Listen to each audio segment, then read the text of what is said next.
Eu já fui, na minha época de estudante de ciência política, eu já fui defensora da vinculação a partido político, porque a ideia de partido político é você reunir pessoas que pensam parecido sobre projetos de políticas públicas, né? Então, quando você aparece dentro de uma agremiação partidária, você sinaliza para o eleitorado aquilo que é central no seu pensamento como candidato. Então, por exemplo, se hoje alguém aparece dentro do Partido Novo, a gente já pode antever que essa pessoa defende redução do tamanho do Estado, combate à corrupção, privatização de empresa pública, uma gestão mais moderna do Estado. Se a gente olha para alguém hoje vinculado ao PSOL, a gente já sabe que esse representante do PSOL ele vai fazer uma batalha progressista. Então, ele vai buscar implementar a ideologia de gênero, ele vai relativizar a aplicação do direito penal, ele vai buscar a ampliação do sistema de assistência social do Estado. Tanto é que hoje muitas pessoas decidem não nem olhar a candidatura de determinadas pessoas por causa do partido político a que estão vinculadas. Então, a ideia é essa: você cria um partido para você agremiar pessoas que têm um pensamento mais coeso dentro daquelas bandeiras ideológicas. Então, é uma forma de você trazer clareza para a disputa eleitoral. É uma forma de você trazer mais elementos para que o eleitor possa fazer uma decisão mais racional, mais assertiva e mais compatível com aquilo que ele acredita ser a melhor proposta para o país dele. Mas, né, vocês sabem, eu já tive a oportunidade de ser política, né? Já fui parlamentar. E por ser parlamentar, eu vivi esse outro lado, o lado de ser candidata. E tive a oportunidade de participar de muitas conversas com lideranças partidárias. E o que eu posso dizer para vocês é que o partido político hoje no Brasil, ele é simplesmente a melhor empresa que alguém pode ter. Embora não seja uma empresa, mas é como se fosse. Porque o partido político, ele vende vaga, tá?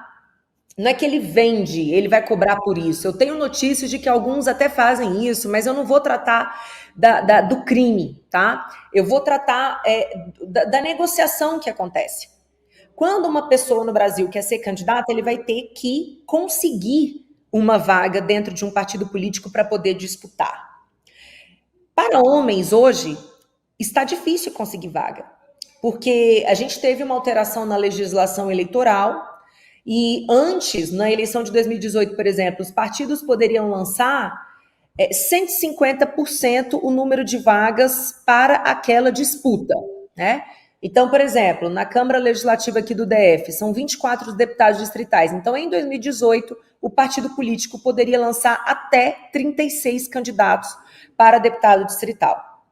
Na eleição de 2022, nós tivemos uma mudança. Passou a ser 100% do número de cadeiras da Casa Legislativa, mais um. Ou seja, trazendo exemplo aqui do Distrito Federal, se são 24 deputados distritais, cada partido poderia lançar 25 candidatos. Agora, na eleição do ano que vem, de 2026, a gente tem ainda um aumento da cláusula de barreira. E para o partido não desaparecer, ele vai ter que atingir a cláusula de barreira. Ou seja, ele vai ter que conseguir fazer um número mínimo de votos para deputado federal no país. E fazer a vaga de deputado federal é muito difícil, porque você precisa reunir muitos votos. Então, para evitar a extinção do partido, muitos partidos decidiram fazer a federação. A federação é um casamento entre dois partidos. Eu tenho o partido A, eu tenho o partido B, eles se casam. Individualmente, eles continuam existindo, mas do ponto de vista da lei eleitoral, eles passam a ser vistos como apenas um partido. Exemplo prático: União Brasil casou com o PP, virou União Progressista. Assim, eles vão aumentar as chances de conseguirem passar pela cláusula de barreira. Eles vão passar pela cláusula de barreira juntos, Mas após esse desafio, eles permanecem como partidos individualizados.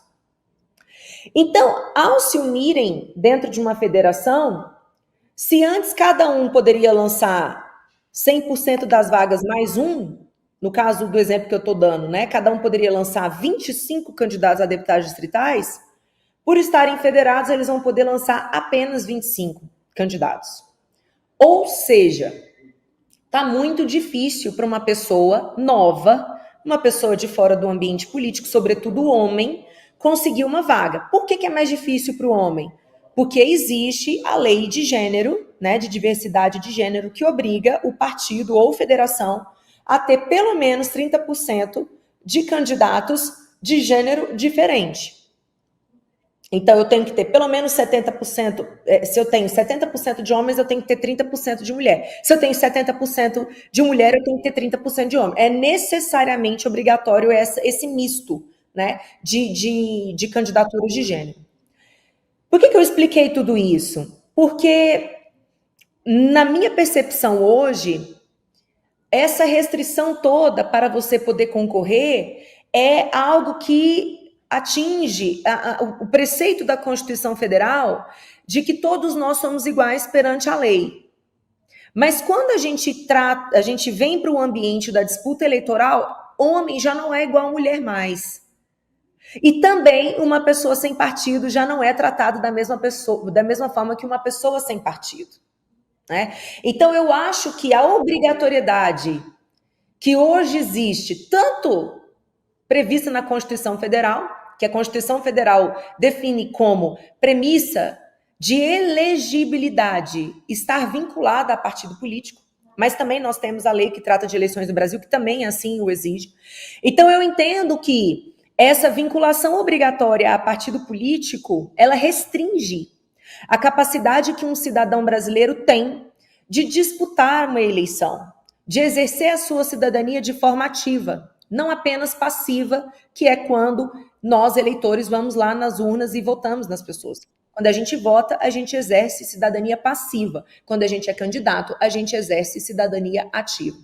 Então, eu acho que essa configuração que vincula a condição de elegibilidade a partido político, a fazer parte de um partido político, ela é muito ruim. Então, eu revisitei a minha percepção original quando eu era estudante de ciência política e hoje eu sou uma profunda defensora das candidaturas avulsas, porque quando uma pessoa tem a possibilidade de desafiar o sistema e disputar sozinha, ela quebra o monopólio que hoje os grandes caciques dos partidos políticos no Brasil detêm, né?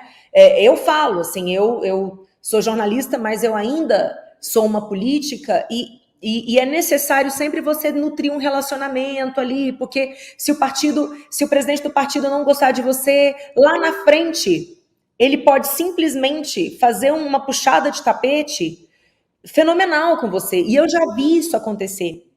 Uma pessoa entrar no partido político com a promessa de concorrer a determinado cargo, e aí chega na hora de o partido fazer a inscrição dela, porque quem faz a inscrição é o partido. Quando chega a hora do partido fazer a inscrição dela junto à Justiça Eleitoral para transformá-la em candidato, o partido não faz. Eu já vi isso mais de uma vez acontecer. E aí essa pessoa fica sem saída, porque ela não consegue procurar outro partido mais, porque a janela partidária já se fechou. Então, hoje no Brasil, se você quiser ser candidato, você precisa ser amigo do dono do partido. Em resumo, esse é o resumo da ópera, né? Então você precisa se submeter ao poder decisório desse presidente. E como nós estamos tendo cada vez menos partidos, e aí eu vejo muitas pessoas celebrarem isso, mas é bom que se diminua o número de partidos no Brasil. Aí não é. Por quê? Mais partidos políticos você pulveriza poder. Menos partidos políticos você centraliza.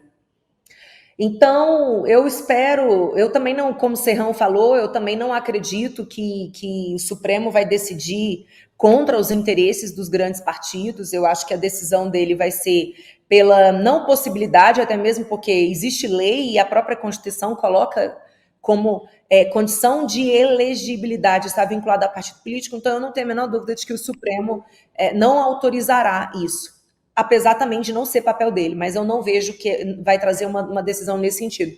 Mas eu espero que haja essa discussão no âmbito do Congresso e que a população sinalize esse apoio, porque aí sim a gente pode ver uma alteração ser feita. E eu acho que essa alteração é extremamente necessária para que novos quadros políticos possam ascender à política nacional, sem terem que se submeter, muitas vezes, a tratativas nada republicanas para poderem disputar.